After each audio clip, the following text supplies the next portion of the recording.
ஒரு நிலையில் இன்றைய வகுப்பு எங்கே கிரகங்கள் இருக்க வேண்டும் என்பதை விட எப்படி கிரகங்கள் இருக்க வேண்டும் என்பதே பலன்கள் அறியக்கூடியதாக இந்த வகுப்பு அமையும். சரி, இப்போ நான் உங்கள் சந்தேகங்களை சில இதை கேட்டுட்டு உங்களுடைய மன ஓட்டங்கள், உங்களுடைய அமைப்பு எப்படி இருக்கிறது அப்படிங்கிறத வச்சுக்கிட்டு இன்றைய வகுப்பை ஆரம்பிக்கலாம். நான் கொஞ்ச நாளாக தான் உங்களுடைய வீடியோவெல்லாம் பார்த்து தான் இதில் ஆர்வம் ஏற்பட்டு வந்திருக்கிறேன். இந்த ஆறாம் இடத்துல ஒரு கிரகம் சனி மட்டும் பார்த்ததுன்னா கடன் இல்லாத நிலை அப்படின்னு சொல்லி ஒரு வீடியோவில் சொல்லியிருந்தீங்க. அதே 6ஆம் இடத்துல பார்த்திங்கன்னா 2 கிரகம் இருந்ததுன்னா அவன் ஊரோட்டே ஓடி போகிற கண்டிஷனுக்கு கடன் வாங்கி தொல்லைகள் அவதிப்படுவான் அப்படின்னு சொல்லி சொன்னீங்க. கடனே ஒருத்தனுக்கு கிடைக்க மாட்டேங்குது.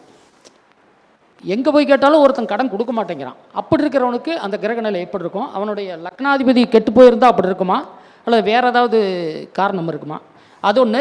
இன்னொரு ஒரே ஒரு இது சுபவர்க்கம் அப்படின்னு சொல்லி நவாம்சத்தில் சொல்கிறீங்கல்ல, அதில் பார்த்தீங்கன்னா அந்த சுபவர்க்குங்கிறது லக்கணத்துக்கும் எடுத்துக்கலாமா அல்லது கிரகங்களுக்கு மட்டும்தான் எடுக்கணுமா? இப்போ குருனுடைய ராசி கட்டத்தில் மேசத்தில் எடுத்துக்கணும். சரி, ஓகே சார், ஓகே சார். ஆரம்பத்திலே பாருங்கள், எவ்வளோ டெப்த்தான கேள்வி தெரியுமா? அது எவ்வளோ பெரிய கேள்வி. 12 பாவங்களே புரிஞ்சிக்க சிக்கலானது 6ஆம் பாவம். இதை நான் தெளிவாக சொன்னேன். இந்த 6ஆம் பாவக வித்தையை மட்டும் மாணவர்கள் கற்றுக்கிட்டிங்கன்னா அசத்தலாம். அப்படியே இந்த 6ஆம் பாவகத்தை தான் மனுஷனுக்கு தேவையில்லாததா இது எந்த மூல நூல்லையும் கிடையாது. ஒரே ஒரு பாவர் மட்டும் தொடர்பு கொண்டால் அந்த பாவரும் எத்தகைய அமைப்பில் தொடர்பு கொண்டிருக்கிறார் என்பதை வைத்து ஒரு மனிதனுக்கு கடன் வாங்கிறதுல ஆர்வமே இருக்காது. சரி, கடனே வாங்கணும்னு நினைக்கிறவனுக்கு கடனே கிடைக்காத நிலைமை. அவனுக்கு அட்டமாதி வித்தியை செய்யும், அட்டமதி சனியும் ஒன்றா நடந்துக்கிட்டு இருக்கோம். கரெக்டா? அதாவது கடன் வாங்கினால் இந்த இதுக்கு கடன் வாங்கினால் அந்த பிரச்சனை தீர்ந்து விடுமா அப்படின்றத வச்சு தான் சொல்லணும் நீங்கள். அதாவது ஒரு இடத்துல நேரடியான பதில் ஜோசியத்தில் இல்லவே இல்லை.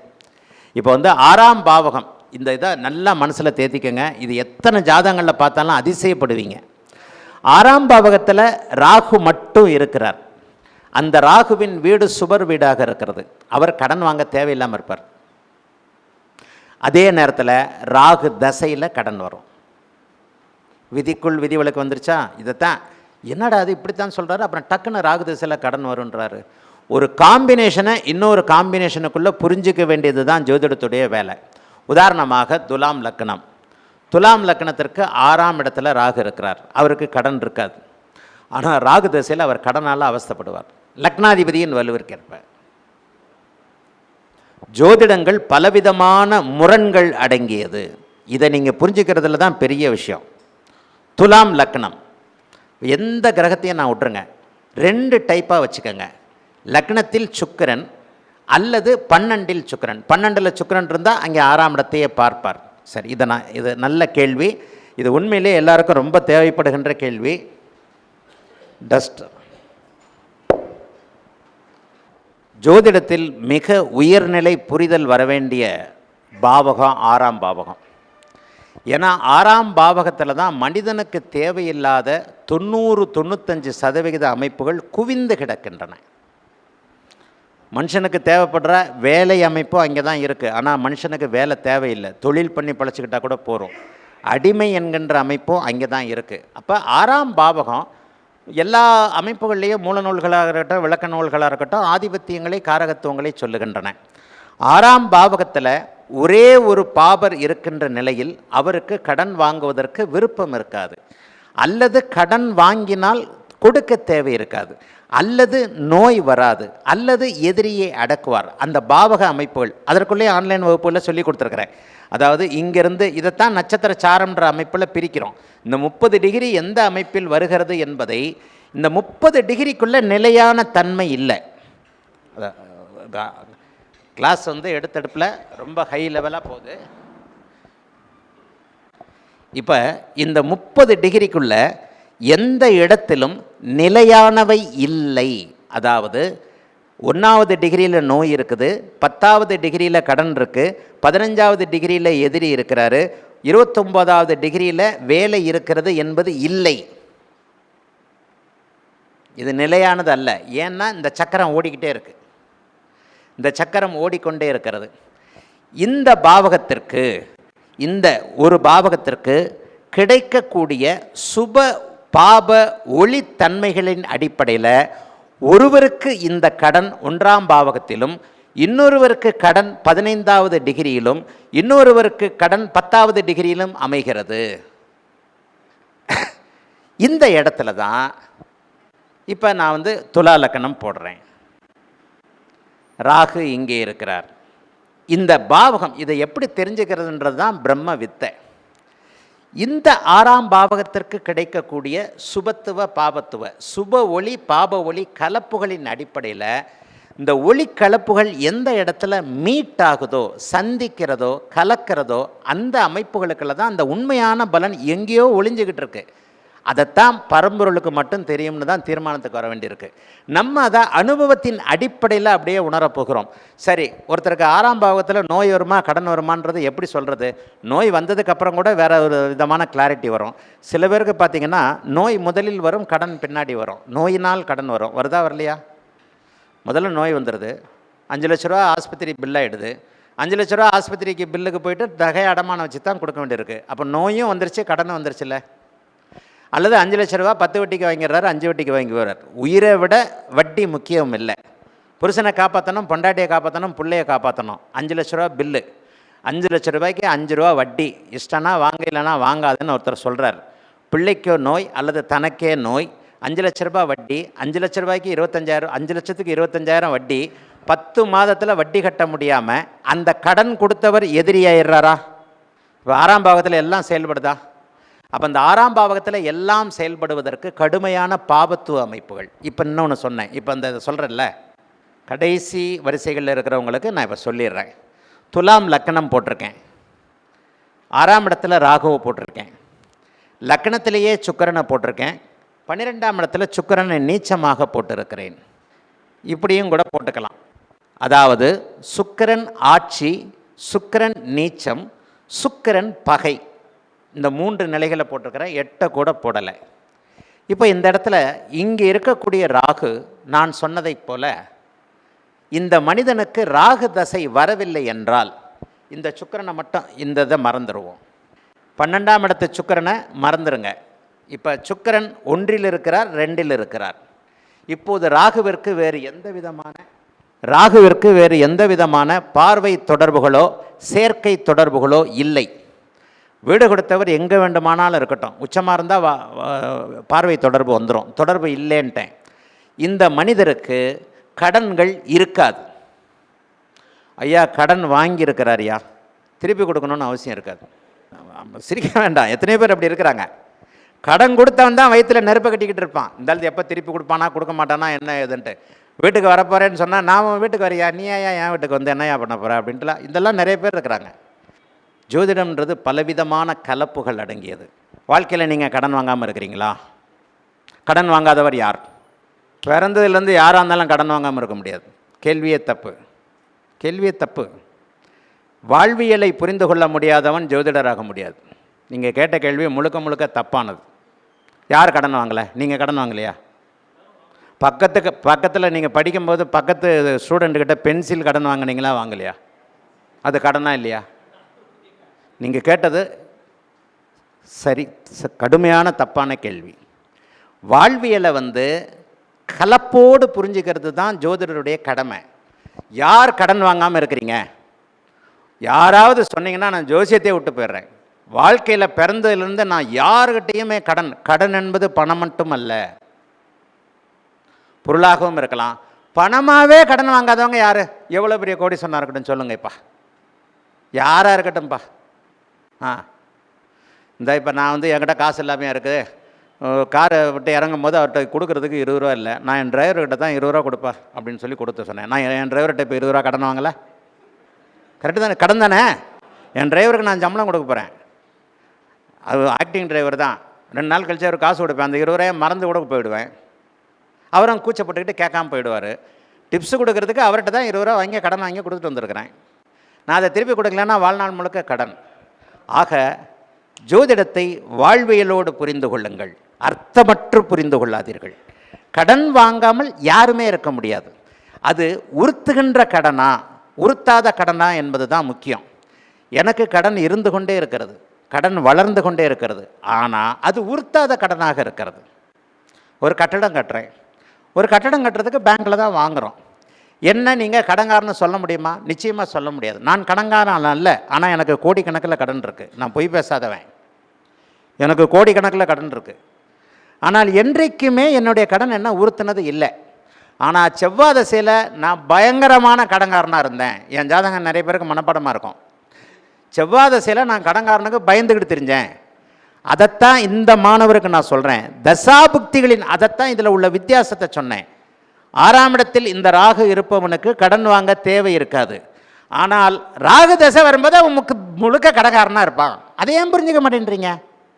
ராகு தசை வரும்போது சுபர் வீட்டில் ராகு, அவன் கடன்காரனாக ஓடி போகிறவனாக இருப்பான். இன்றைக்கு கோடிக்கணக்கில் கடன் இருக்கக்கூடிய நான் என்னுடைய வாழ்க்கை சம்பவங்களை சொல்கிறதுக்கு காரணம், தன்னை மனசு பொய் சொல்லாது. 1000 ரூபாய் கடனுக்கு செவ்வாய் திசையில் ஒளிஞ்சிருக்கிறேன். என் பொண்டாட்டி என்னை உள்ளே வச்சுக்கிட்டே ரூமுக்குள்ளே வச்சுக்கிட்டே வெளியே போயிட்டாருங்கன்னு சொல்லியிருக்கிறான். வெறும் 1000 ரூபா. எனக்கு செவ்வாய் தசை, 6ஆம் அதிபதி தசை, பாபத்துவமான தசை. எத்தனை பேருக்கு தெரியும்? தசாபுக்திகளின் அடிப்படையிலே அனைத்தும் தீர்மானிக்கப்படுகிறது. இன்றைக்கு ஒருவன் பிச்சைக்காரன், வேறொரு திசையில் அவன் கோடீஸ்வரன், அடுத்த திசையில் அவன் பிச்சைக்காரன்.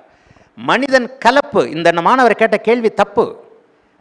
கலப்புகளில் தான் பலன் இருக்கு. அதை புரிஞ்சுக்கிறதுக்கு உங்களுக்கு பெரிய நாலேஜ் வேணும். செவ்வாய் தசையில் நான் 1000 ரூபாய் கடனுக்கு ஓடி ஒளிஞ்சுக்கிட்டு இருந்தவன். இன்றைக்கி எல்லா பேங்க்கும் நீங்கள் கடன் கேட்டிங்கன்னா உடனே கொடுக்குறோன்றான்.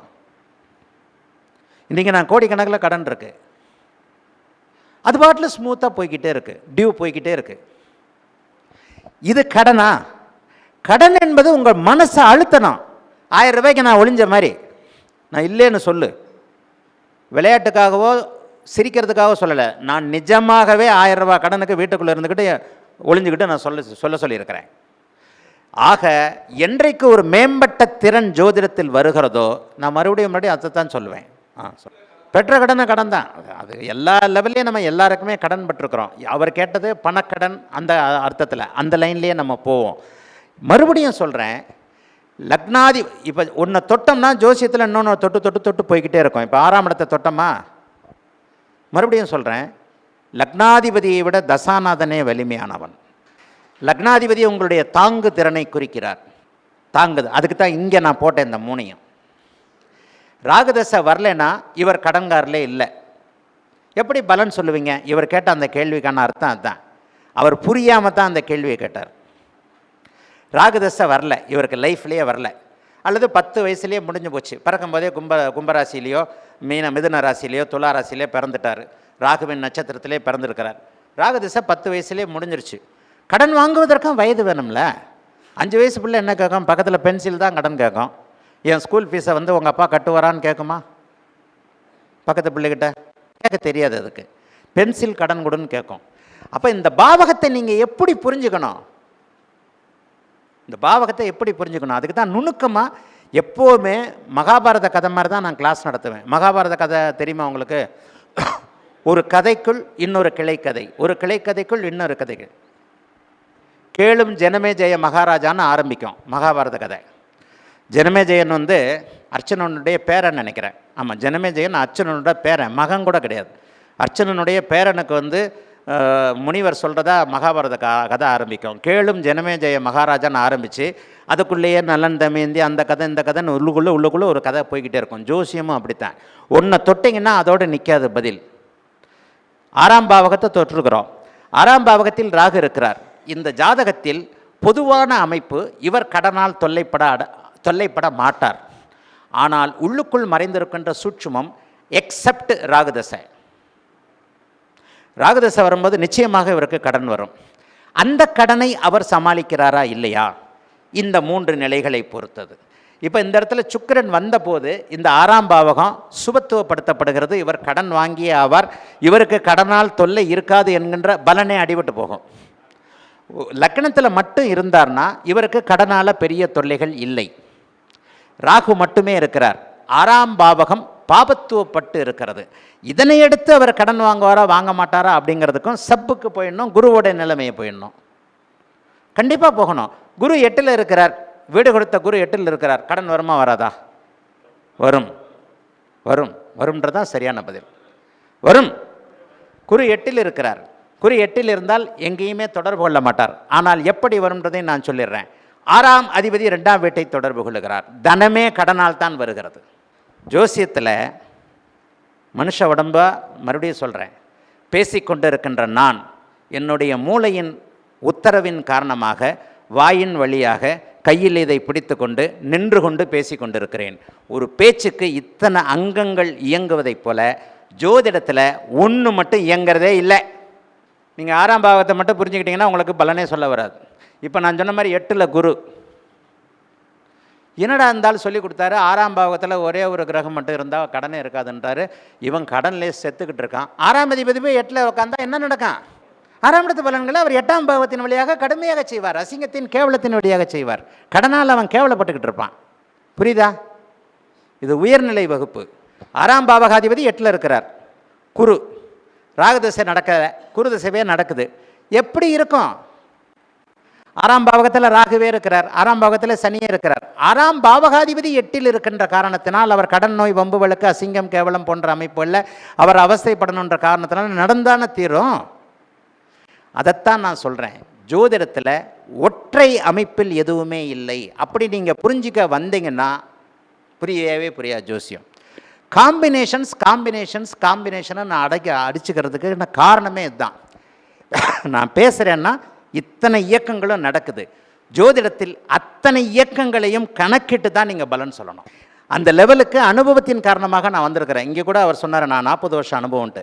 40 வருட அனுபவக்காரரால் இந்த அளவிற்கு கொஞ்சம் உங்களை புரிஞ்சிக்க முடியும். இந்த கையை ஆட்டணுமா, இந்த கையை ஆட்டணுமா, 2 கையும் சேர்த்து வச்சா தான் கும்பிடணுமா, கால் நிற்கணுமா, காலால் நின்றுக்கிட்டு தான் பண்ணணுமா, வாயால் பேசணுமா, கண்ணால் பார்க்கணுமான்னு எப்போ இந்த ஒட்டுமொத்த காம்பினேஷன்களை புரிந்து கொள்ளக்கூடிய நாலேஜ் உங்களுக்கு வருகிறதோ அப்போத்தான் நீங்கள் பலன் சொல்ல முடியும். நல்ல பலன் சொல்ல முடியும், சரியான பலன் சொல்ல முடியும். நானும் ஆரம்ப காலத்தில் 1ல் சூரியன் இருந்தால், 2ல் சூரியன் இருந்தால், 3ல் சூரியன் இருந்தால்னு படித்தவன் தான். நீங்களும் படிச்சிருக்கிறீங்களா? இன்றைக்கி எதையாவது அதை நான் பேசுகிறேன்னா 1ல் சூரியன் இருந்தால்ன்ட்டு நல்லா யோசிச்சு பாருங்கள். நீங்கள் எல்லாருமே 1ல் சூரியன் இருந்தால்னு படிச்சிருப்பீங்க. படிச்சிருக்கிறீங்களா? 3, 6, 10, 11 உபசய ஸ்தானங்களில் சூரியன் இருந்தால் நல்லதுன்னு படிச்சிருப்பீங்க. 3, 6, 10, 11 இருக்கிறவங்களாம் பெரிய கோடி சொன்னார்னா இல்லை சூரியன் 6, 8, 12 மறைஞ்சவர் யாரும் ஐஏஎஸ் ஆஃபீஸராக இல்லையா? ஆரம்ப காலகட்டங்களில் இருக்கின்ற ஜோதிடத்தில் இருக்கின்ற குழப்பங்களே இதுதான்.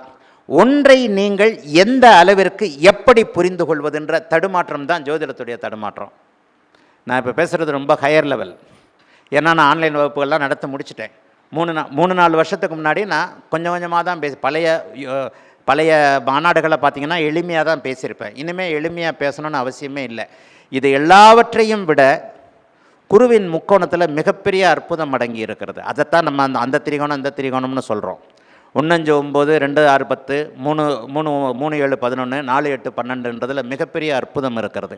இந்த அற்புதத்தையும் தாண்டி ஒரு லக்னத்திற்குள்ள ஒரு 2 மணி நேரம், 1 மணி நேரம் 56 நிமிடத்திலிருந்து 2 மணி நேரம் 8 நிமிடம் வரையில் இருக்க இந்த லக்னத்திற்குள்ள 9 நிமிடங்களிலிருந்து 13 நிமிடங்களுக்கு உள்ளாக ஒவ்வொரு பிரிவிலையும் ஒரு அதிசயம் இருக்குது. அங்கே தான் ட்வின்ஸ் இருக்குது.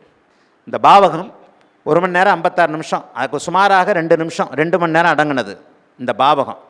இந்த பாவகத்தை நம்ம 9 பிரிக்கிறதுல தான் வர்க்க சக்கரம்னு போகுது. ஆனால் அந்த வர்க்க சக்கரம்ன்றதும் கணிதத்தை தான் சொல்லுது. அதையும் நீங்கள் சரியாக புரிஞ்சிக்க முடியாது. வர்க்க சக்கரங்களில் எந்த விதமான உண்மைகளும் இல்லை, சுப பாபத்துவத்தை தவிர. அதனால நம்ம நவாம்சத்தோடு நிறுத்திக்கிறோம் அந்த சுப வர்க்கம் பாப வர்க்கம் அப்படிங்கிறத.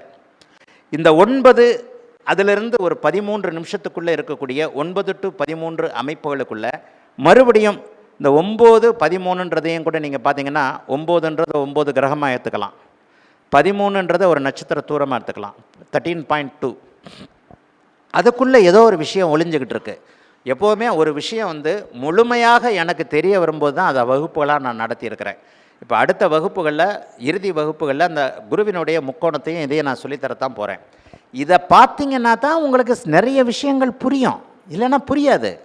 முதல்ல ஒட்டுமொத்த ஜாதகமாக இதை தான் நம்ம ஆன்லைன் வகுப்பில் சொன்னோம். யானையுடைய துதிக்கி தெரியுது, யானையுடைய கால் தெரியுது, யானையுடைய வால் தெரியுதுன்னு இல்லாமல் யானையை என்னைக்கு முழுமையாக பார்க்க ஆரம்பிக்கிறீங்களோ அப்போ தான் உங்களுக்கு புரியும். ஆக இந்த பாவகத்தில் சுக்கிரன் 12லிருந்து 6ஆம் பாவகத்தை சுக்கிரன் நீச்சனாகி பார்த்து கொண்டிருக்கின்ற நிலைமையில் ஒருவருக்கு கடன் இருக்கும், நோய் இருக்கும், எதிர்ப்பு இருக்கும்.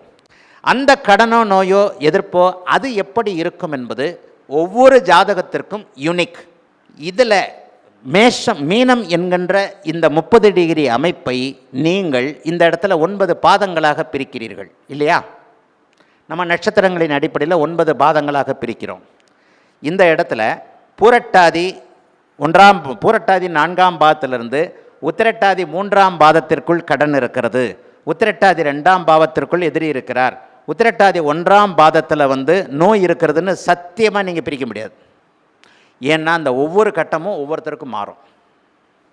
எப்படி மாறும்னா, குரு இங்கே இருந்து பார்க்கிறாரா, சனி இங்கே இருந்து பார்க்கிறாரா, இங்கே இந்த இருள் தன்மை கொண்டிருக்கின்ற ராகு அதனுடைய மையப்புள்ளி அன்றைக்கு எங்கே இருக்கிறது, ராகுவின் மையப்புள்ளி ஆக்குபை பண்ணக்கூடிய இந்த பாவகம் இது, அதனை பொறுத்தும் கடனா நாயா அப்படின்றத தான் நீங்கள் தீர்மானிக்க முடியும்.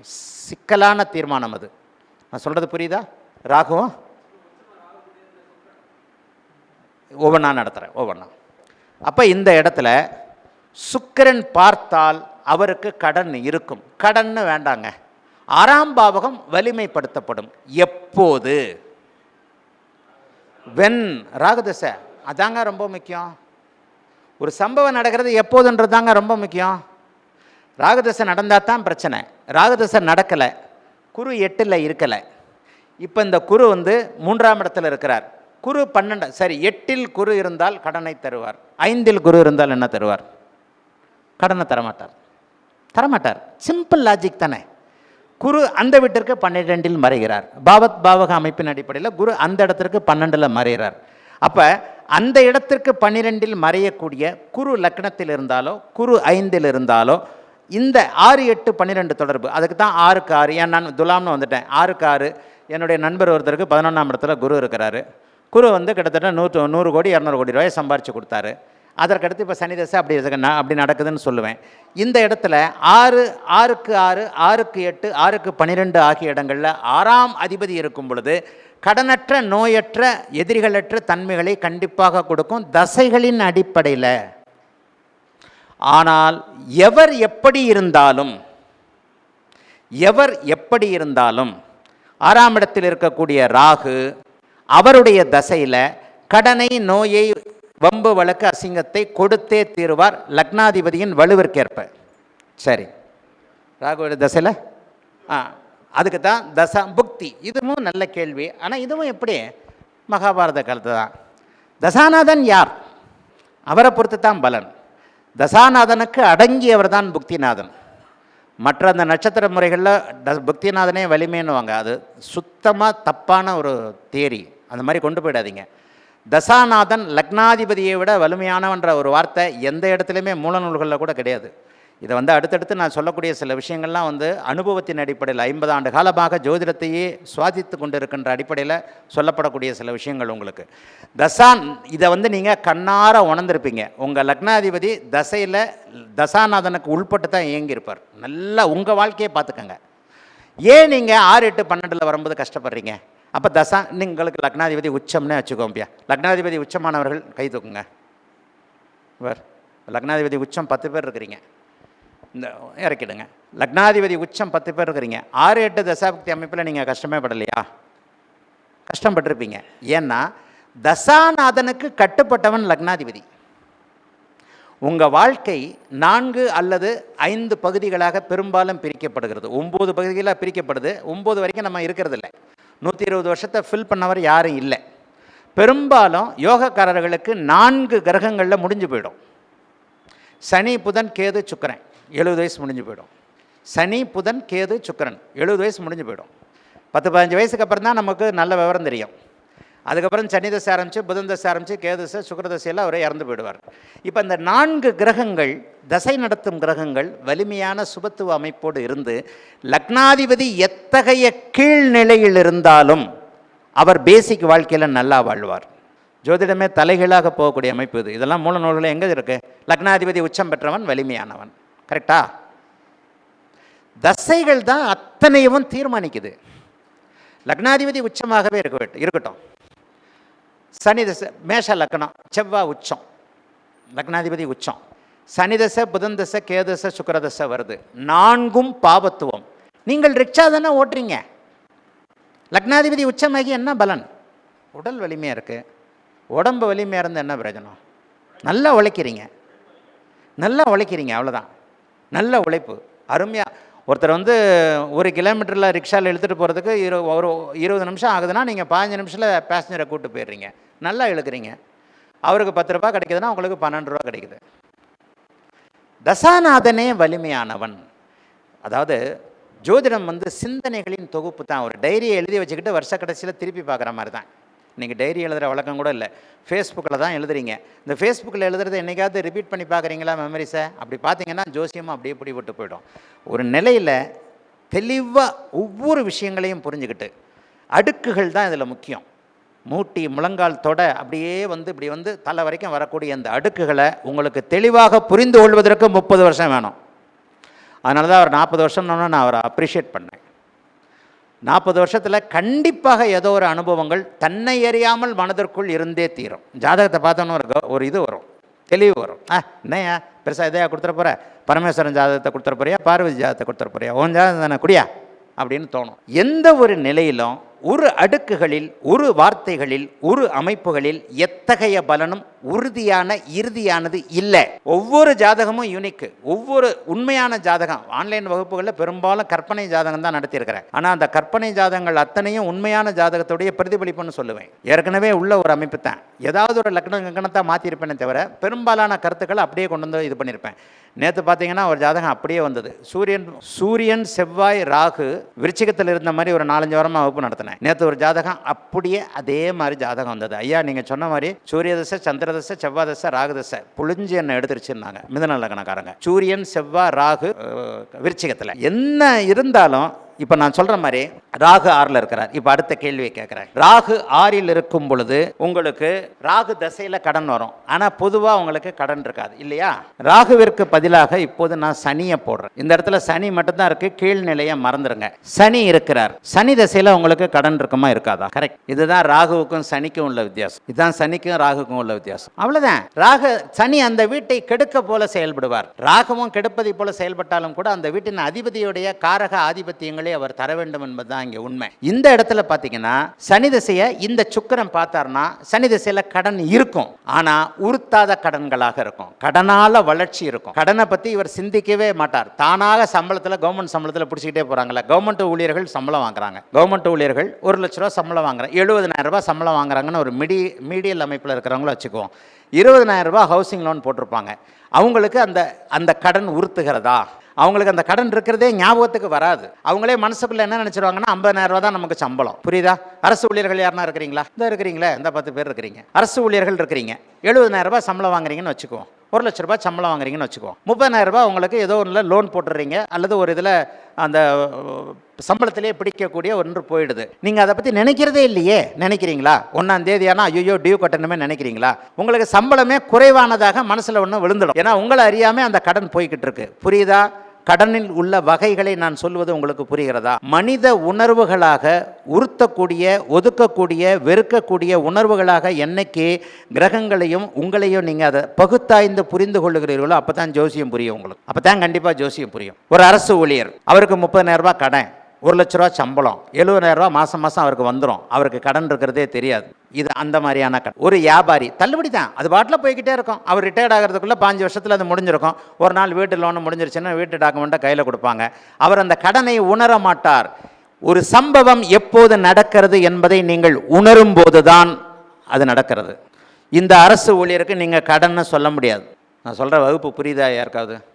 அதே ஒரு வியாபாரி 30,000 ரூபா ஹவுசிங் லோன் வாங்கிட்டார். கொரோனா வந்துருச்சு, கடையை திறக்க முடியல. தூக்கம் வராது மனுஷனுக்கு. வருமா வராதா? 3ஆவது மாதம் பேங்க்காரன் நின்றுவானேன்னு வரும்ல.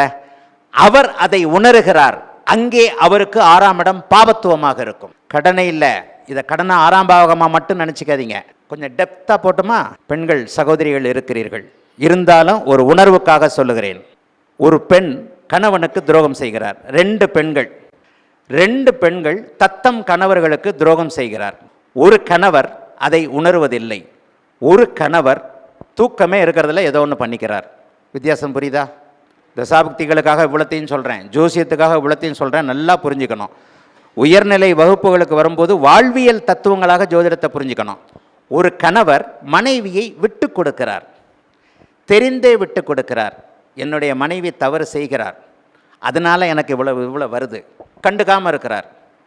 ஒருவர் மனைவி தப்பு பண்ணுறான்ட்டு வாழ்க்கையை ஒன்று அவளை கொலை பண்ணிடுறாரு, அல்லது தானே ஏதாவது முடிவு எடுத்துக்கிறார். வித்தியாசம் புரிகிறதா? இதில் மனைவியின் தவறு, ஒரு பெண்ணின் தவறு என்பது காமன். ஆனால் அது உங்களை எப்படி பாதிக்கிறதுன்றதுல தான் ஜோசியம். இதை புரிஞ்சுக்கலன்னா உங்களுக்கு ஜோசியமே வராது. 2 பேரும் ஆம்பளை, 2 பேரும் புருஷன்.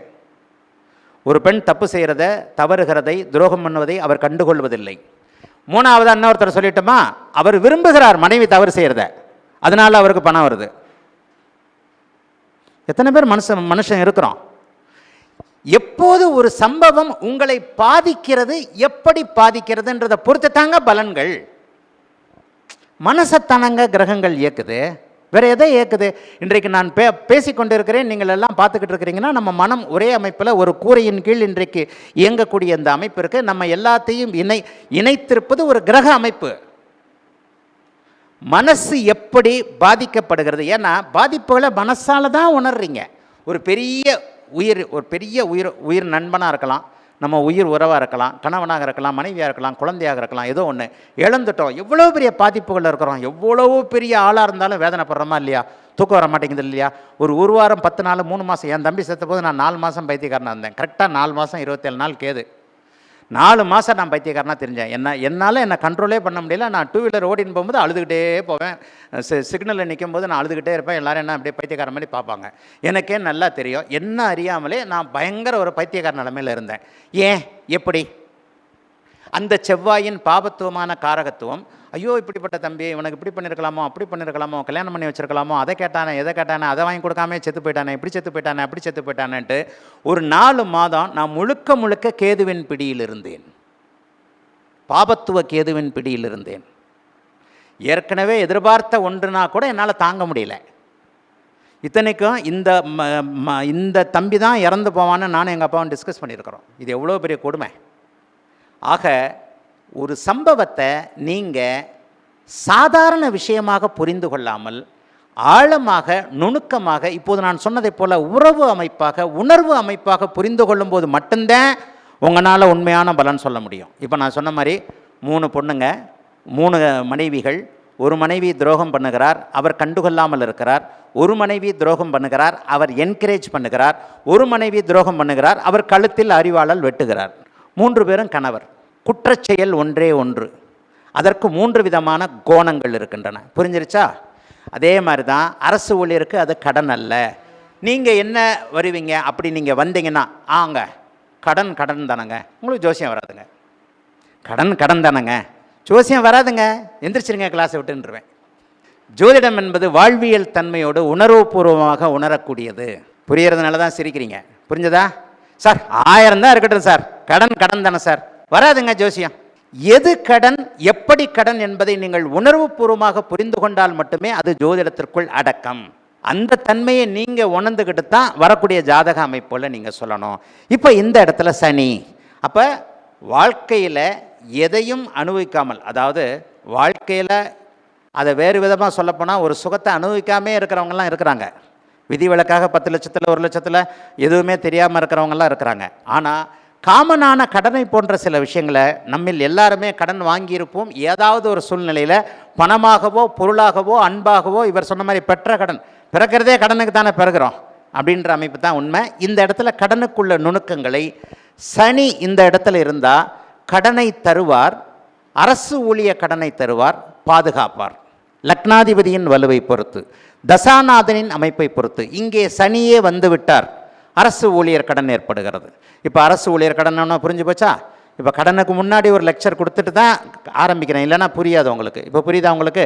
அரசு ஊழியர் கடன், இங்கேயே 10 பேர் அரசு ஊழியர் இருக்கிறீங்க. அரசு ஊழியர் கடன் வாங்கினா அது அவரை பாதிக்காது. ஏன்னா கடன்காரனா அவரை கேட்க போகிறதில்ல, சம்பளத்தில் பிடிச்சிட போகிறாங்க. சம்பளம் உங்களுக்கு குறைஞ்சிருச்சு, பேங்க்கும் உங்களை கேட்க போகிறதில்ல. உங்களுக்கு நீங்கள் கடன் போய்கிட்டு இருக்கோம், இனிமேல் அதை போய் நம்ம பேங்க்கில் போய் திரும்ப வாங்க முடியாது. கடனுக்குள்ள வருகின்ற வருமானத்திற்குள்ள எப்படி வாழ்க்கையை அமைத்துக் கொள்வது என்கின்ற அமைப்பாகத்தான் அதை நீங்கள் பண்ணுவீங்களே தவிர அந்த கடன் உங்களை உறுத்தாது. ஆக 6ல் சனி இருப்பது கடனே வாங்க மாட்டார் இல்லை, இது அரசு ஊழிய கடனாக இருக்கும் சனியின் தசையில். லேசாக புரியுதா புரியலையா?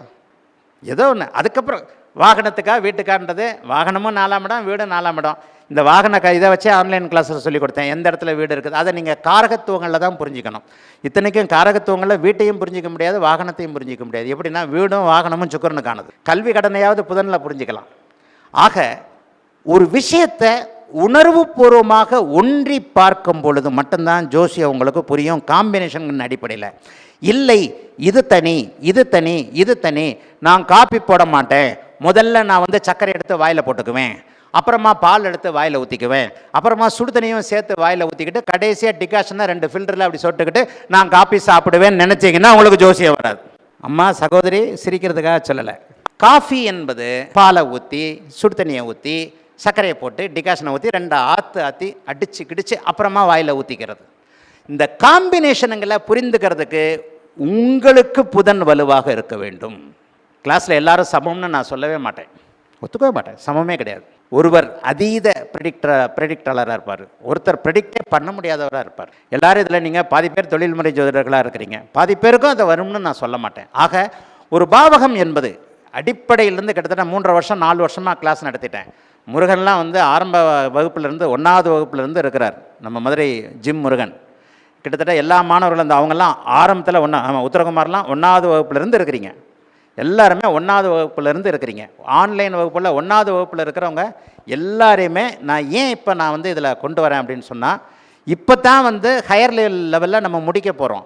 இன்னும் கூட நான் ஒரு 10 அல்லது 20% நுணுக்கங்களை சொல்ல முடியாமலேயே இருக்கிறேன்.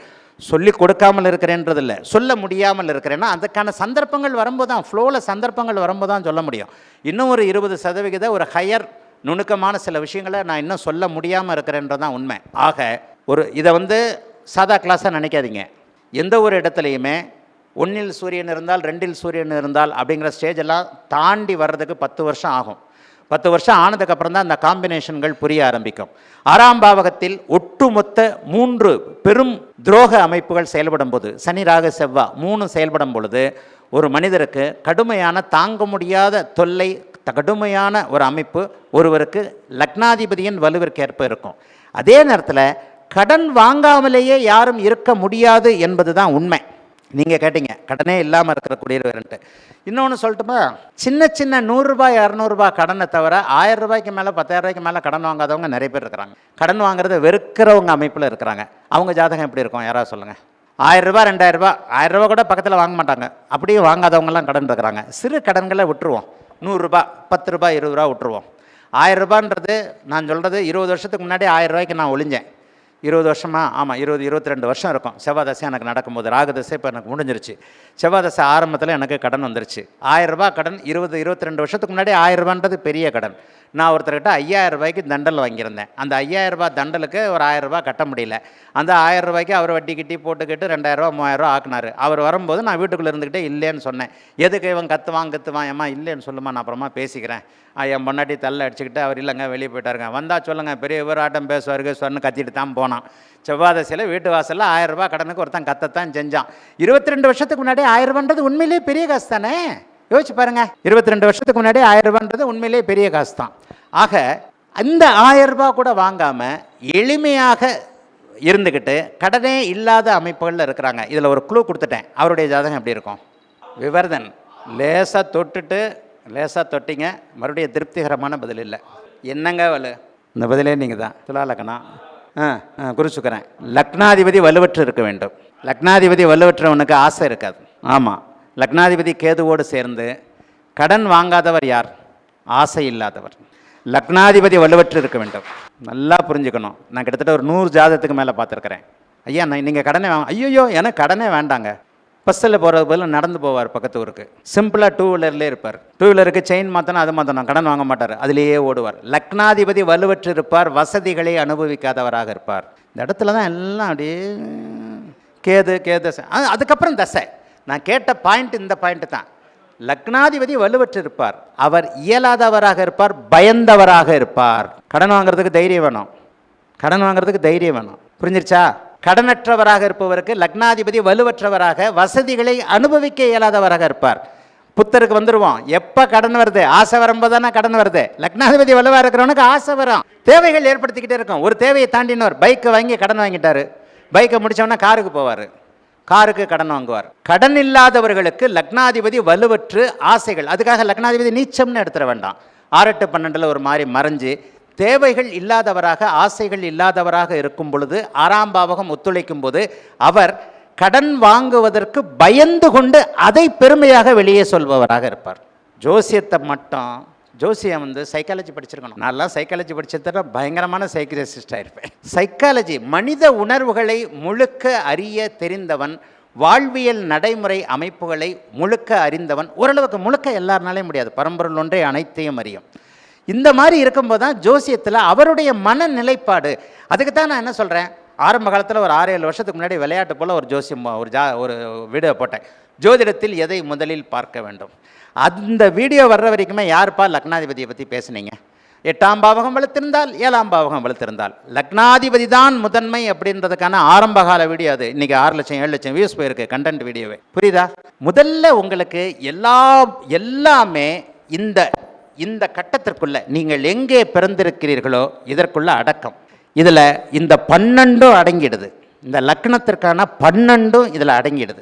இந்த ராசி கட்டம், நீங்கள் துலாம் லக்னத்தில் பிறந்திருக்கிறீர்கள் என்றால் இந்த துலா லக்னத்தை ஜூம் பண்ணாலே இந்த ஒரு கட்டத்திற்குள்ளே உங்களுக்கு என்ன நடக்கும்ன்றது புரிஞ்சு போயிடும்.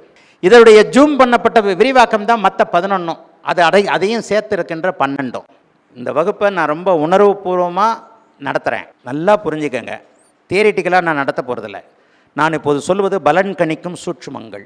இதை சொல்கிறதுக்கு எனக்கு தகுதி இருக்குது. நான் ஜெயிச்சிட்டேன், 10 வருஷமாக நான் ஜெயிச்சிட்டேன். நான் ஜெயிச்சதுனால தான் நீங்கள் உட்காந்துருக்கிறீங்க, இல்லைனா வரமாட்டீங்க. நீங்கள் ஞாயிற்றுக்கிழமை நிறைய வேலை இருக்குது. திருச்செங்கோடு பெரிய சிட்டி கிடையாது, திருச்செங்கோடில் 100 பேருக்கு மேலே வந்திருக்கிறீங்க.